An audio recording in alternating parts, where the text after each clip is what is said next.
नमस्ते दोस्तों, नमन प्रणाम। आप सभी को होली की शुभकामनाएं, बधाइयाँ, होली की राम राम सा घनी घनी। होली का जिस प्रकार रंगों का त्यौहार है, वैसे पचरंगी सटाएं जीवन पथ पर आपकी खुशियों की हमेशा बिखरती रहें, आपकी लाइफ हमेशा चमकती रहे, शाइनिंग लाइफ स्टाइल आपकी इस आकाश क्षितिज पर हमेशा बुलंदियों को छूती रहे। इस प्रकार की शुभकामनाओं के साथ मैं पीसी सेंचुरी यूट्यूब चैनल पर आपका हार्दिक स्वागत एवं अभिनंदन करता हूं। हम राजस्थान की अरावली पर्वतमाला, भौतिक प्रदेश पश्चिमी मरुस्थल के बाद हम अरावली पर्वतमाला पढ़ रहे थे। अरावली पर्वतमाला के अंदर हम अरावली को 3 भागों में बांट चुके थे और 3 भागों में हम जब विभाजन किया कि ये इस प्रकार अरावली है और ये यहां इस प्रकार अरावली का जो है, इस अरावली को हमने 3 भागों में बांटा। सांबर झील से लगा करके ये जो हमने बांटा कि सांबर झील जो नागौर, अजमेर और जयपुर की सीमा पर स्थित है, विशेषकर ये जयपुर में पड़ती है। सांबर झील से सिंगाना खेतड़ी झुंझुनू के अंदर है। सिंगाना खेतड़ी झुंझुनू की पहाड़ियों तक ये जो अरावली पर्वतमाला है, इस अरावली पर्वतमाला को हमने जो बांटा उसे उत्तरी अरावली पर्वतमाला कहते हैं। उत्तरी अरावली पर्वतमाला के हमने रघुनाथगढ़ 1055 मीटर जो सिक्कर की पहाड़ियां हैं उसको उत्तरी अरावली की सबसे ऊंची चोटी के रूप में पढ़ा। दूसरी मालखेत की जो सिक्कर जिले में स्थित है, 1052 के लगभग मालखेत की पहाड़ियां हैं। तो इस प्रकार हमने बड़ी बड़ी पहाड़ियों के बारे में लोवारगल पहाड़ी पढ़ी, झुंझुनू के अंदर खो, जयपुर की 920 की पहाड़ी पढ़ी, बैराट की पहाड़ियों के बारे में पढ़ा। काली घाट जो अलवर सरिस्का के अंदर स्थित है, मोरों के लिए प्रसिद्ध है, उनके बारे में पढ़ा। कुशाली घाट, ढूंढीमल दर्रा और अन्य पहाड़ियों के बारे में पढ़ा। और यह पढ़ा कि सांबर से लगा करके खेतड़ी सिंगाना तक उत्तरी अरावली की पहाड़ियां कहलाती है। अब सांबर से लगा करके यहां पड़ता है राजसमंद। ये राजसमंद ऐसे तिलक की बाती है। राजसमंद की उत्तरी जो है वो है भीम, आमेट और देवगढ़। यहां पड़ता है देवगढ़। तो सांबर से लगा करके ये रहा सांबर, और सांबर से लगा करके देवगढ़ तक का मध्य अरावली पड़ता है। मध्य अरावली पर्वत स्थित है, इसे मध्य अरावली कहा जाता है। मध्य अरावली में विशेषकर जिले आते हैं, वो आते हैं अजमेर जिला विशेषकर आता है। अजमेर जिले का दक्षिण पश्चिम भाग, और फिर राजसमंद जिला आता है। राजसमंद जिला, इस राजसमंद जिले के अलावा यहाँ जो जयपुर है, जयपुर की कुछ पहाड़ियां भी इसमें शामिल होती है। विशेषकर तो 2 जिलों की होती है, अजमेर और राजसमंद की पहाड़ियां मध्य अरावली के अंदर शामिल की जाती है। मध्य अरावली के अंदर मध्य अरावली जो बांटने का तरीका है उसमें यह बताया गया है कि मध्य अरावली के अंदर राजस्थान में सबसे ज्यादा संकीर्ण पथ है, संकीर्ण रास्ते हैं, और नदी नालों के लिए, कारवाओं के लिए, ऊंटों के कारवाओं के लिए, भेड़ बकरियों के कारवाओं के लिए, पैदल यात्रियों के लिए और गाड़ियों के निकलने का, परिवहन का, यातायात का एक सुगम मार्ग 2 तंग पहाड़ियों के मध्य स्थित है, जिन्हें हम घाट कहते हैं। इस पहाड़ी की सबसे ज्यादा विशेषता है घाट, दर्रा और जिसे हम नाल कहते हैं, यानी 2 पहाड़ियों के मध्य स्थित है तंग रास्ता। अपन कह सकते हैं यहां तो वो 2 पर्वतों के मध्य है, यहां तो 2 पर्वतों के मध्य, यहां 2 पहाड़ियों के मध्य, 2 पहाड़ियों के मध्य निम्न तंग रास्ता। राजस्थान में क्या कहलाता है? राजस्थान में उसे नाल कहते हैं। दक्षिणी भारत में जैसे भोर घाट, पाल घाट भी कहा जाता है और इसे दर्रा भी कहा जाता है। जैसे नाल में आता है तो जैसे अपन पढ़ते हैं देशसूरी की नाल, ऐसे इसे नाल कहा जाता है 2 पर्वतों के मध्य। और ये मध्य अरावली की विशेषता है। राजस्थान में मध्य अरावली के बीच में सबसे ज्यादा घाट है, सबसे ज्यादा दर्रे हैं, जिसके कारण रेगिस्तान एक स्थान से दूसरे स्थान की तरफ आगे बढ़ता है, यानी पश्चिम से पूर्व की तरफ आगे बढ़ता है, और ये मध्य अरावली से होकर के बढ़ता है। और जब मध्य अरावली से होकर के बढ़ता है तो इस रेगिस्तान का आगे बढ़ना पश्चिम से पूर्व की तरफ रेगिस्तान का मार्च कहलाता है। क्या कहलाता है? रेगिस्तान का मार्च। और रेगिस्तान का मार्च सर्वाधिक, रेगिस्तान का मार्च सर्वाधिक, जो रेगिस्तान का मार्च होता है वो सर्वाधिक मध्य अरावली से हो रहा है, मध्य अरावली से हो रहा है। मध्य अरावली जो बना है वो, जो हमने पहले कहा कि उत्तरी अरावली में सबसे ज्यादा क्वार्टजाइट है, इसके बाद में इसमें संगमरमर के पत्थर आने लग गए, और इसके अलावा इसमें ग्रेनाइट की पहाड़ियों की भी अधिकता आने लग गई। तो तीसरे नंबर पे ग्रेनाइट। इस प्रकार क्वार्टजाइट, संगमरमर और ग्रेनाइट की पहाड़ियों से मध्य अरावली बनी है। मध्य अरावली जहां देवगढ़, जो राजसमंद का कस्बा स्थित है, देवगढ़ से लगा करके आबू तक ये जो पहाड़ी है वो दक्षिणी अरावली है। इसे दक्षिणी अरावली कहते हैं, दक्षिणी अरावली कहते हैं। इसको पढ़ने की, अध्ययन की दृष्टि से दो भागों में बांट सकते हैं। एक तो आबू पर्वत हम अलग तरीके से पढ़ते हैं, आबू पर्वत बनावट की दृष्टि से, अध्ययन की दृष्टि से आबू पर्वत को हम अलग दृष्टि से पढ़ते हैं। और एक इसे मेवाड़ की पहाड़ियां कहते हैं। देवगढ़ से लगा करके उदयपुर तक की स्थित की जो ये स्थित पहाड़ियां हैं, ये मेवाड़ की पहाड़ियां हैं। कौन सी पहाड़ियां? मेवाड़ की पहाड़ियां। मेवाड़ की पहाड़ियों में सर्वाधिक ऊंची चोटी है वो जरगा की है, जरगा पहाड़ी। जरगा पहाड़ी जहां कुंभलगढ़ दर्रा स्थित है, जरगा पहाड़ी 1431 मीटर ऊंची, ये सबसे ऊंची है। और ये जरगा पहाड़ी सबसे ऊंची पहाड़ी है। जरगा और रागा के मध्य, जरगा और रागा के मध्य जो स्थान है उसे देशहरो कहते हैं। ये हमेशा हरा भरा रहता है, इसलिए इसे देशहरो कहा जाता है। तो हमने अभी तक क्या पढ़ा कि अरावली को हमने पूरी अरावली की परिभाषा दी कि अरावली विश्व के सबसे प्राचीनतम स्थलों में से एक है, अरावली विश्व के सर्वाधिक प्राचीन खंडों में से एक है, अरावली विश्व की सबसे प्राचीन पर्वतमाला है। और भारत का यदि कोई भूखंड पुराना है और ऐसा कह दिया जाए तो कि भारत में सबसे बिल्कुल पुराना भूखंड कौन सा है, तो मैं मारवाड़ी में बोलूं, आंख मीच और टिक लगा दियो कि अरावली पर्वतमाला प्री कैम्ब्रियन काल में 65 करोड़ वर्ष पूर्व बना विश्व का सबसे प्राचीनतम भूखंड है अरावली पर्वतमाला। तो अरावली पर्वतमाला की हमने परिभाषा पढ़ी, इसकी उत्पत्ति काल पढ़ी।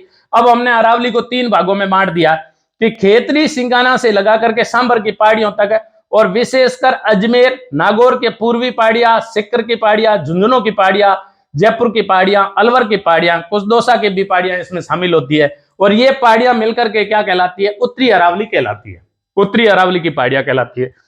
सांबर से लगा करके देवगढ़, राजसमंद तक, अजमेर और राजसमंद की विशेषकर पहाड़ियां मध्य अरावली के अंतर्गत आती है। मध्य अरावली की एक ही विशेषता है कि इसमें नाल और दर्रे पाए जाते हैं, सर्वाधिक नाल और दर्रे पाए जाते हैं।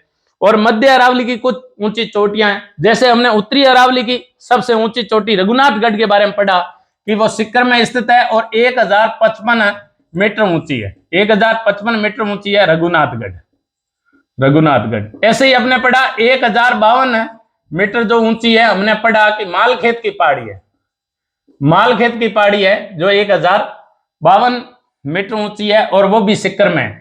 ऐसे ही हमने जब मध्य अरावली की पहाड़ियों में जब ऊंची पहाड़ियां आ जाएं तो मध्य अरावली की सबसे, ये जैसे अजमेर जिला इस प्रकार त्रिकोणाकार पड़ता है, तो अजमेर जिले के दक्षिण पश्चिम में जो पहाड़ियां सबसे ऊंची स्थित है, सबसे ऊंची मध्य अरावली की पहाड़ी है वो है गोरमजी की पहाड़ी, गोरमजी की पहाड़ी। और गोरमजी की पहाड़ी अजमेर के टोडगढ़ जिले में, टोडगढ़ स्थान पर स्थित है, जहां टोडगढ़ का किला स्थित है कर्नल जेम्स टोड के लिए। जहां राजसमंद और अजमेर जहां मिलता है वहां कर्नल जेम्स टोड के लिए उदयपुर के महाराणा ने एक किला बनवा करके दिया था। और अपने इतिहास के पिता में बनने की, और जो उन्होंने अपना अभिलेख लिखा, अपनी कहानी लिखी, अपनी इतिहास की स्वर्णिम अक्षरों में जो अपने खुद की गाथा लिखी उन्होंने, analysis and antiquities of Rajasthan में उन्होंने पूरे राजस्थान के इतिहास को समाया। Western and central state, Rajput state of India, इसके अंदर जो उन्होंने अपनी पैनी लेखनी की धार जो उन्होंने समाई और पैनी लेखनी को जो उखेरा और राजस्थान के इतिहास को जो कभी धूल में फांक रहा था, कभी गड्ढों में पड़ा था, कभी महल और मालियों के अंदर दबा हुआ था, कभी मकड़ी के जालों के द्वारा वो ढंका हुआ था, उनको बाहर लाने का कार्य जिस व्यक्ति ने किया वो था कर्नल जेम्स टोड। उस कर्नल जेम्स टोड का जो टोडगढ़ है, वहां जो पहाड़ी है गोरम जी की पहाड़ी, वो टोडगढ़ इलाके में स्थित है, गोरम जी की पहाड़ी। और गोरम जी की पहाड़ी 933 मीटर ऊंची है।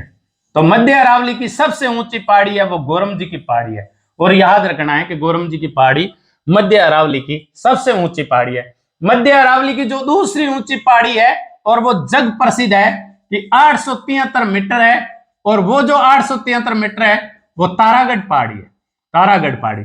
इसी तारागढ़ पहाड़ी पर गढ़बीटली स्थित है, इसी तारागढ़ पहाड़ी पर गढ़बीटली स्थित है। गढ़बीटली को राजस्थान का जिब्राल्टर कहा जाता है। इसे राजस्थान का जिब्राल्टर इसलिए कहा जाता है कि उत्तर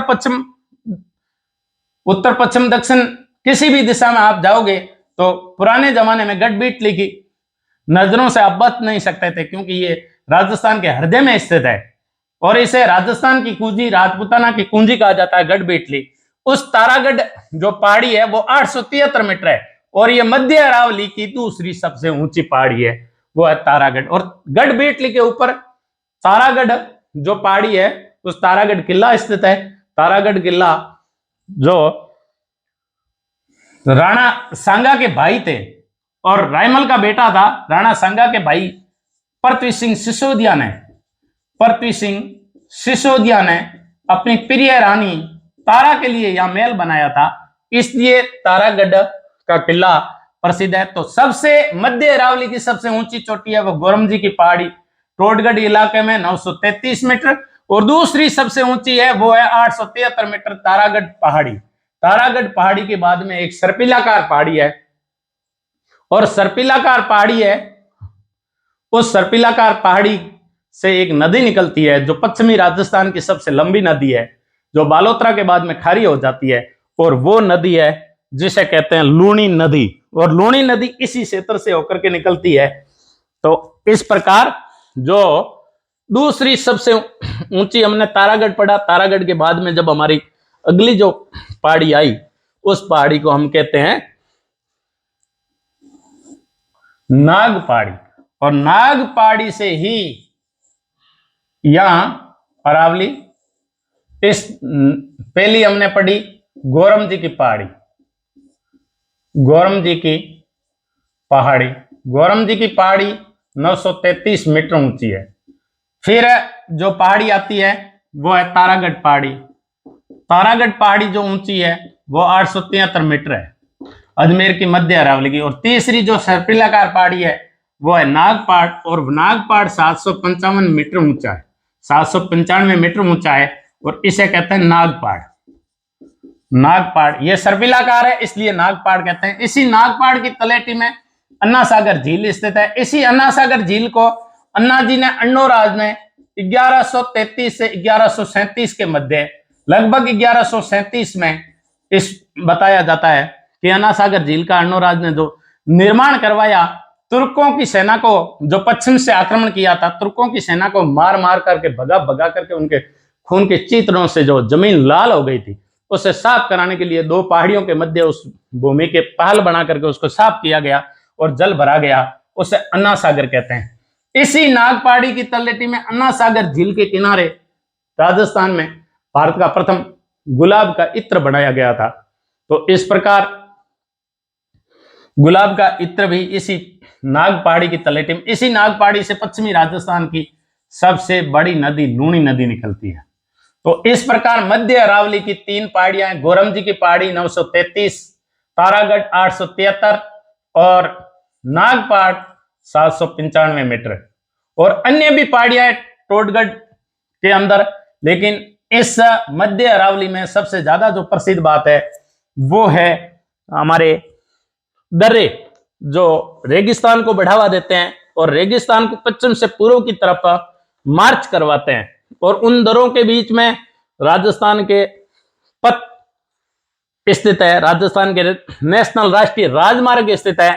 उन दर्रों के बीच में परिवहन के साथ साथ में पर्यटक का क्षेत्र भी विकसित हुआ है।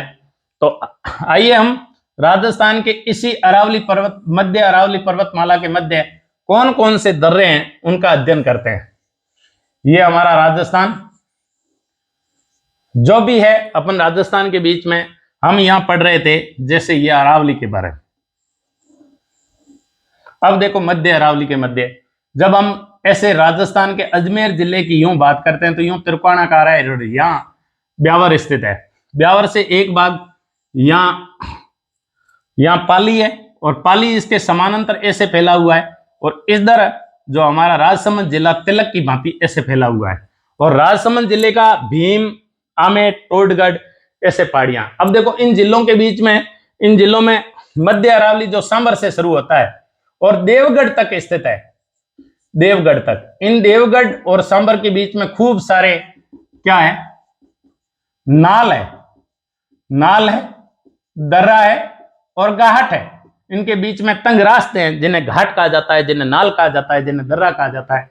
कौन कौन से दर्रे हैं देखो, ये जो पश्चिमी अजमेर है, इस पश्चिमी अजमेर के भाग को, दक्षिण पश्चिमी अजमेर के, दक्षिणी पश्चिमी अजमेर के भाग को, जो भाग है इसे टोडगढ़ कहा जाता है, टोडगढ़।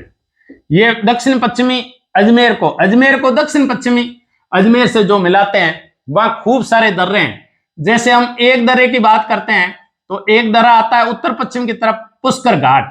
पुष्कर घाट भी एक दर्रा है, जहां हम अजमेर से 11 किलोमीटर उस पुष्कर की पहाड़ियों के ऊपर घूमते घूमते पुष्कर पहुंचते हैं, तो वो भी एक पुष्कर घाट एक दर्रा है। पुष्कर घाट के अलावा वहां स्वरूपा घाट दर्रा भी है, उदाबारी दर्रा भी है। इस दक्षिण पश्चिम भाग के अंदर स्वरूपा घाट दर्रा है, स्वरूपा घाट दर्रा है, उदाबारी दर्रा है, उदाबारी दर्रा है, स्वरूपा घाट दर्रा, स्वरूपा घाट दर्रा, उदाबारी दर्रा। फिर जो दर्रा पड़ता है वो है कच्छ वाली दर्रा, कच्छ वाली दर्रा। कच्छ वाली दर्रा के अलावा जो दर्रा पड़ता है, जो फेमस दर्रा है, और वो दर्रा है पीपली दर्रा।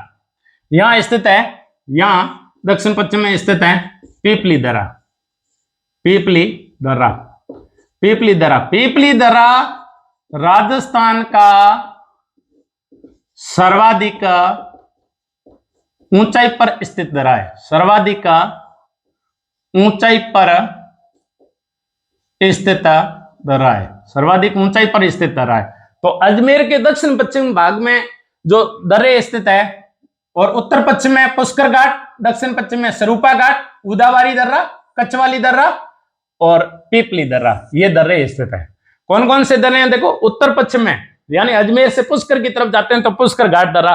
इसके अलावा 4 दर्रे दक्षिण पश्चिम में, कौन कौन से, स्वरूपा घाट दर्रा लिख लीजिए और नोट्स बनाइए साथ साथ, स्वरूपा घाट दर्रा, उदाबारी दर्रा, कच्छ वाली दर्रा और पीपली दर्रा। पीपली दर्रा राजस्थान में सर्वाधिक ऊंचाई पर स्थित दर्रा है, दक्षिण पश्चिमी अरावली, दक्षिण पश्चिमी अजमेर के टोडगढ़ इलाके को अजमेर से मिलाता है। तो इस प्रकार कच्छ वाली दर्रा, उदाबारी दर्रा, स्वरूपा घाट दर्रा, पीपली दर्रा और पुष्कर घाट दर्रा, ये इस प्रकार के दर्रे स्थित है। इन दर्रों के अलावा जो ये दर्रे पाली से अजमेर को जोड़ते हैं, इधर पाली पड़ता है और पाली को अजमेर से जोड़ते हैं, ये चारों दर्रे, चारों दर्रे, और पुष्कर को अजमेर से जोड़ने वाला पुष्कर घाट है।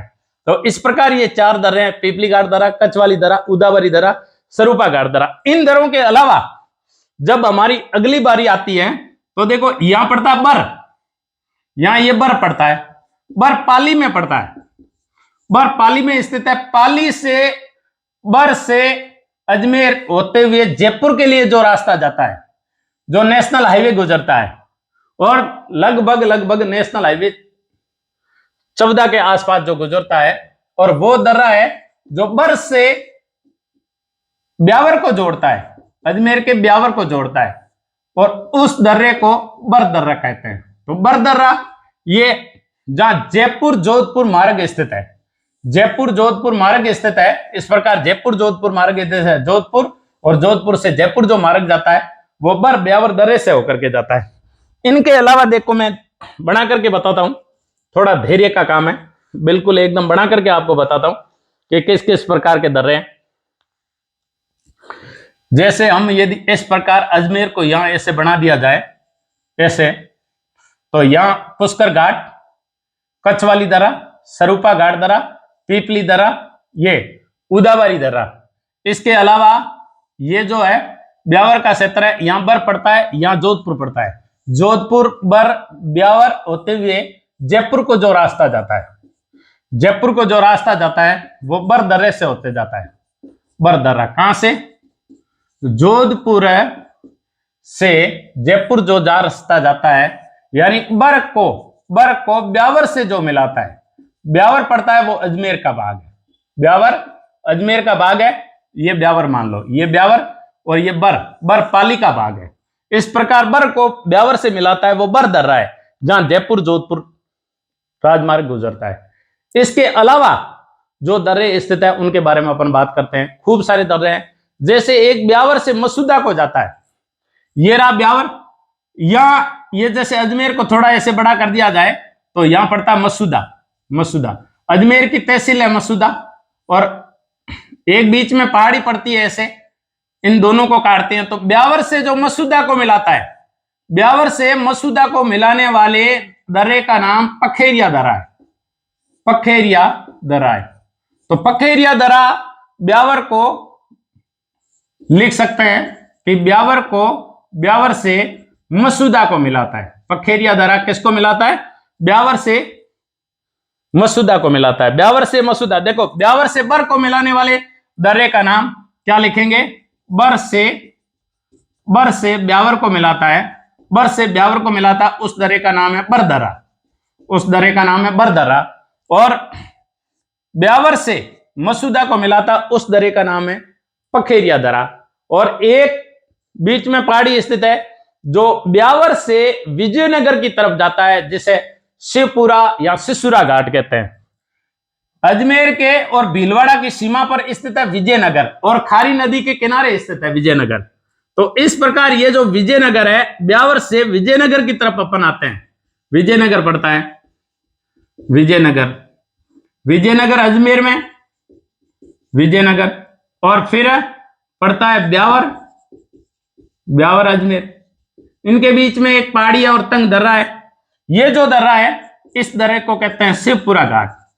क्या कहते हैं? शिवपुरा घाट, शिवपुरा घाट। कहीं कहीं इसे सिसुरा घाट भी कहते हैं, सिसुरा घाट भी कहते हैं। तो विजयनगर और ब्यावर को जोड़ने वाले का शिवपुरा घाट कहते हैं, मसूदा और ब्यावर को जोड़ने वाले को पखेरिया दर्रा कहते हैं, ब्यावर और बर को जोड़ने वाले को बर दर्रा कहा जाता है। इसके अलावा भीलवाड़ा को अजमेर से जो दर्रा जोड़ता है उसका नाम सूरा घाट है। यह जो भीलवाड़ा है, इस अजमेर से भीलवाड़ा की तरफ जो मार्ग आता है और भीलवाड़ा को जो जोड़ता है, भीलवाड़ा और अजमेर को जोड़ने वाले दर्रे का नाम, भीलवाड़ा और अजमेर को जोड़ने वाले दर्रे का नाम सूरा घाट है। क्या घाट है? सूरा घाट, सूरा घाट। तो इस प्रकार भीलवाड़ा और अजमेर को जहां जुड़ाव करता है, जोड़ता है, उसे कहते हैं सूरा घाट। विजयनगर और ब्यावर को जो जोड़ता है उसे कहते हैं शिवपुरा घाट, और मसूदा और ब्यावर को जो जोड़ता है उसे कहते हैं पखेरिया दर्रा, और ब्यावर और बर को जो जोड़ता है उसे बर दर्रा कहते हैं। इसके अलावा जो दर्रा है, एक दर्रा पड़ता है कामली घाट दर्रा, और कामली घाट जो दर्रा है वो ये जो हमारा इस प्रकार है, ऐसे त्रिकोणाकार स्थित है, वो है राजसमंद। राजसमंद में यहां एक स्थान पड़ता है जिसे मैंने कहा कि देवगढ़ राजसमंद का कस्बा है, देवगढ़ राजसमंद का कस्बा है। इस राजसमंद को यहां स्थित है पाली का एक स्थान है, एक गांव है जिसे कहते हैं जोजावर। जोजावर और देवगढ़ को जो जोड़ता है, जोजावर और देवगढ़ को जोड़ने वाले दर्रे का नाम कामली घाट है। क्या नाम है? कामली घाट, कामली घाट। यहां ये जो पाली और यहां ये जो है राजसमंद, राजसमंद और पाली के जोजावर को राजसमंद के देवगढ़ से जोड़ने वाले स्थान को कामली घाट कहते हैं। और ये कामली घाट काफी सुंदर भी है, और यहाँ पर्यटक केंद्र भी बनाया गया है। और इस कामली घाट से नीचे गोरम घाट पड़ता है, जो पाली मारवाड़ जंक्शन को ये इधर रहता है पाली का मारवाड़, और इधर रहता है देवगढ़ आमेट, और इधर रहता है पाली का मारवाड़ जंक्शन। जोधपुर से हम लूणी होते हुए मारवाड़ जंक्शन, पाली होते हुए सिरोही होते हुए आगे जो अहमदाबाद को ट्रेन मार्ग जाता है, इस पर स्थित है पाली मारवाड़। तो पाली मारवाड़ को देवगढ़ से जो जोड़ता है, देवगढ़ आमेट, ये दोनों को जोड़ता है, और यहां सड़क मार्ग गुजरता है और रेल मार्ग भी गुजरता है। इस सड़क और रेल मार्ग को कहा जाता है गोरम घाट। ये राजस्थान का सबसे सुंदर घाट है, गोरम घाट, जहां पर्यटक स्थल के लिए खूब सारी, पर्यटन को बढ़ावा देने के लिए खूब सारी होटलें और रेस्टोरेंट खुल गई है, और बिल्कुल एकदम शाम का दृश्य देखने लायक होता है, मनमोहक होता है, वो है गोरम घाट। और ये गोरम घाट पाली मारवाड़ को देवगढ़ आमेर से जोड़ता है। तो इस प्रकार राजस्थान के ये मध्य अरावली के बीच में खूब सारे जिले हैं। एक है खारी कोठारी नदी जहां से निकलती है, हमारी जो कोठारी नदी जहां से निकलती है, वहां जैसे 1582 का युद्ध हुआ था, और वो दरा है दिवेर किनाल। भीम आमेट देवगढ़ तहसील है, देवगढ़ के पास में दिवेर पड़ता है, और दिवेर से एक नदी निकलती है राजस्थान की। जब बनास की सहायक नदियां हम लेंगे तब लेते हैं खारी बिजराल की पहाड़ियों से निकलती है, कोठारी दिवेर की नाल से निकलती है। कहां से निकलती है? दिवेर की नाल से। और दिवेर की नाल भी एक दर्रा है, जहां 1582 का युद्ध हुआ था। हल्दी घाटी के बाद में 1576 में जब ऐसा कहा जाता है कि हल्दी घाटी के अंदर है प्रताप और महाराणा प्रताप और अकबर के बीच में किसी भी प्रकार का निर्णायक युद्ध नहीं, कोई नतीजे पर नहीं पहुंचा, तो अकबर को मुंह की खानी पड़ी। वो 1582 के अंदर दिवेर के युद्ध में खानी पड़ी थी, और 1582 के अंदर महाराणा प्रताप के सुपुत्र अमर सिंह जी भाला लेकर के गए थे, और शेरीमा सुल्तान वहां जो दिवेर है, दिवेर के थाने पे तैनात थे, जो अकबर के चाचा लगते थे, और उन्होंने जोर से भाला चलाया। कहते हैं कि भाला है वो शेरीमा सुल्तान के सिर में लगा, और उसके शरीर से पार होता हुआ घोड़े के पार निकला। घोड़े के पार निकल करके वो है भाला लंबा था, और महाराणा प्रताप का भाला था जो अमर सिंह लेकर के गए थे। भाला हाथ से निकल गया और जाकर के जमीन में लगा।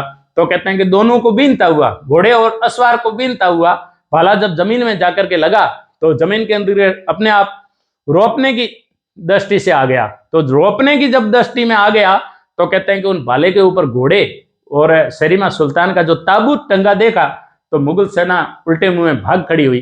वो दिवेर की नाल स्थित है, वहां दिवेर की नाल से कोठारी नदी निकलती है। तो इस प्रकार हमारे खूब सारे दर्रे हैं। हमने अभी तक पढ़ा पुष्कर घाट, सरूपा घाट दर्रा, उदावारी दर्रा, कछवाली दर्रा, और इसके अलावा हमने कछवाली दर्रे के अलावा जो पढ़ा 4 दर्रे तो हमने पढ़े थे। कौन कौन से? उदावारी दर्रा, पीपली घाट दर्रा, सरूपा घाट। देखो सरूपा घाट, पुष्कर घाट, उदावारी दर्रा और पीपली घाट और कछवाली, पीपली घाट, उदावारी और सरूपा घाट, ये 4 टोडगढ़ इलाके में जो पाली को अजमेर से जोड़ते हैं, ये 4 दर्रे। और जो पुष्कर घाट है वो पुष्कर को अजमेर से जोड़ता है, और वो अजमेर के उत्तर पश्चिम दिशा में स्थित है। ठीक है। इसके बाद में जोधपुर और जयपुर जो हाईवे गुजरता है, वो बर और ब्यावर को जोड़ता है, बर दर्रे के मध्य स्थित है। फिर जोजावर पाली और राजसमंद के देवगढ़ को जोड़ता है, उसे कामली घाट दर्रा कहते हैं। और पाली मारवाड़ जंक्शन को देवगढ़ आमेर से जो जोड़ता है, वो गोरम घाट दर्रा है, राजस्थान का सबसे सुंदर दर्रा है। इस प्रकार भीलवाड़ा और अजमेर को जो मिलाता है, और जो उत्तर दक्षिण दिशा में फैला हुआ है, जो जिनका मार्ग उत्तर दक्षिण दिशा में है, सूराघाट दर्रा है।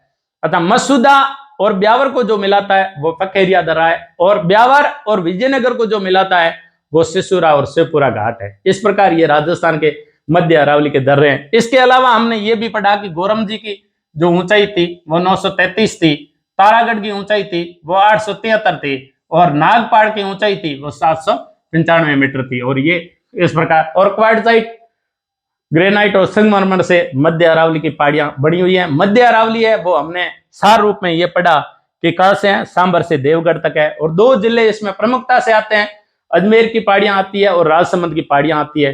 कुछ पूर्वी पाली को भी ले सकते हैं और कुछ दक्षिण पश्चिमी जयपुर की पहाड़ियों को भी ले सकते हैं, लेकिन दो प्रमुख जिले आते हैं, वो है राजसमंद और अजमेर का जिला। तो हमने अरावली को 3 भागों में बांटा था, उत्तरी अरावली, मध्य अरावली और दक्षिणी अरावली।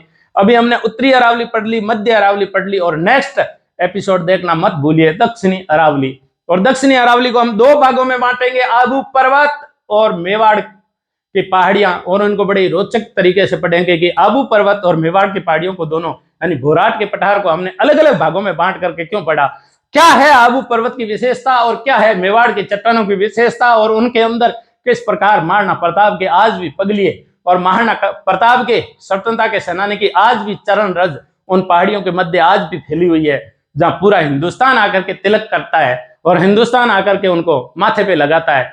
उस स्वतंत्रता की देवी, उस स्वतंत्रता की भूमि जो पूजनीय योग्य है, उन मेवाड़ की चट्टानों का और उन आबू पर्वत खंडों का हम अध्ययन अगले एपिसोड में करेंगे। तो देखना मत भूलना, और शेयर करना, सब्सक्राइब करना, लाइक करना, यह आपके खाते में, जो आपको उचित लगता है वो आपको करना है।